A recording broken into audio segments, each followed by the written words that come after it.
Hi guys, how's everyone doing today? So, my name's Marianne Hanson. I'm the owner and the counsellor at NU Journeys Counselling, and if you've been watching my videos on this channel for quite a while, you know that occasionally I do book reviews, and all of the books in front of me are all relationship books.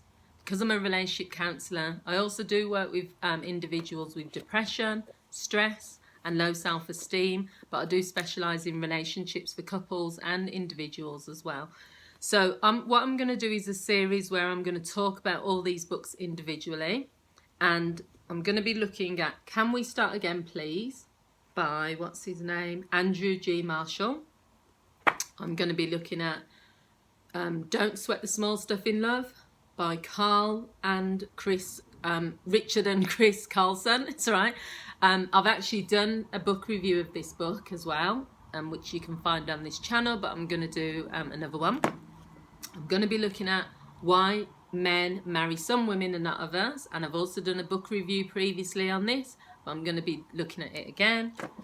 I'm going to be looking at Getting to I Do, which is a brilliant book, and you can also find a review as well on here, and two more books which I'm going to look at one of these today, and that is Why Men Don't Listen and Women Can't Read Maps, and Men Are Like Waffles, Women Are Like Spaghetti, and that's the one I'm going to focus on today. So the whole purpose of this book is, I love the title, Men Are Like Waffles, Women Are Like Spaghetti, and the whole purpose of the book is focusing on how men and women communicate differently, how we hear things differently, how we talk about things differently. So the whole concept is that men put things in compartments. So when you think of a waffle, you think of lots of different squares. They're all individual squares, and that is how men process information, whereas women are like spaghetti. We just talk and talk and talk. It could go all over the place. It's a generalization, obviously, but we might start with one topic, go on to another. We might go up, down, all over the place, and eventually get to the point. I think that's what they're trying to say. And I'm going to just look at 3 excerpts from this book today. The first thing is, it says on this page that differences between genders accompanied by differences in personality guarantee that every couple will experience conflict.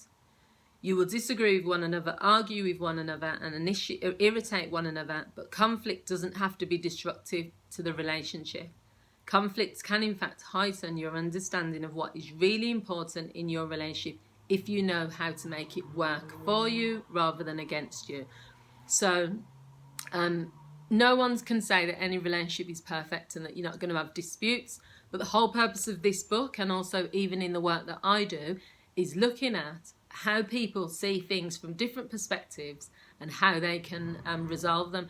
If you're communicating on 2 different levels where you are not hearing each other, and where your main purpose of communication is to get your point across, to get that person to agree with you so that you feel that you're right, there's not going to be a resolution. Whereas if you try to work out what it is your partner's trying to say, how can I communicate to my partner in a way that they're going to understand what I'm trying to say, and how can we both then as a team get some sort of resolution, then you can't really go wrong if that's how you do things. And this book is a really good way of showing us how we can do that.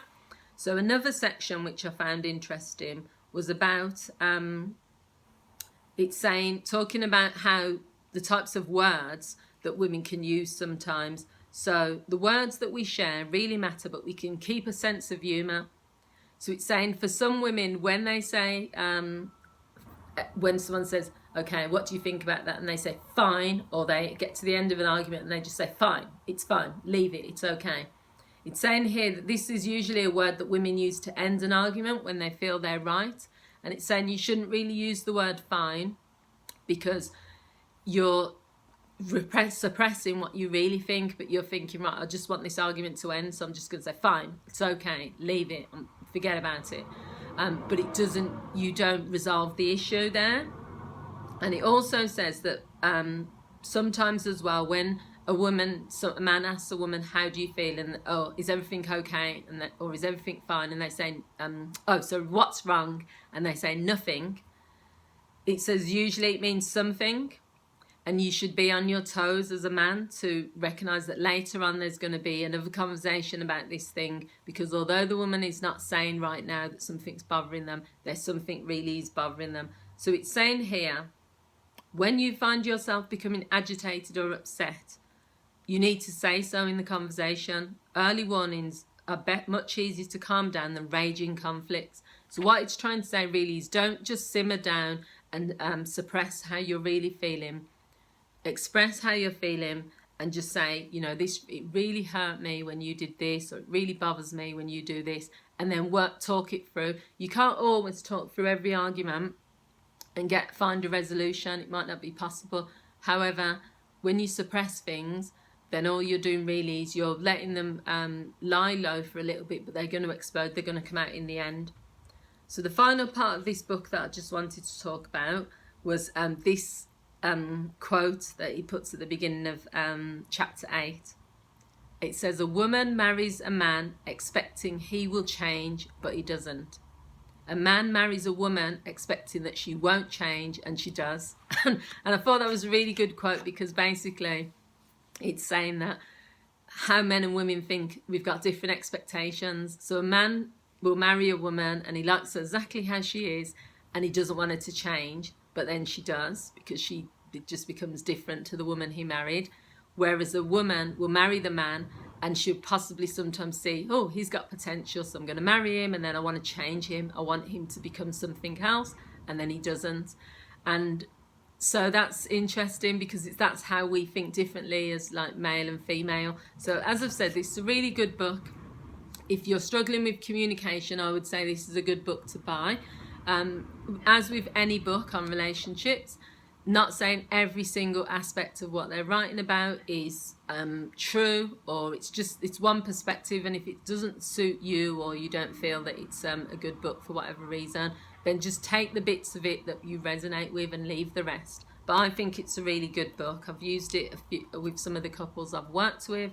It's interesting, it's funny, and it's by a married couple as well, Bill and Pam Farrell. So they're obviously doing something right. I think they've been married to each other for quite a while, and they've written quite a few books. So thanks for watching, guys. Please let me know what you think about whether you've read the book, what you feel about what I've spoken about in this video. Thanks for watching. Please like, comment, subscribe. Thanks. Have a good day. Bye.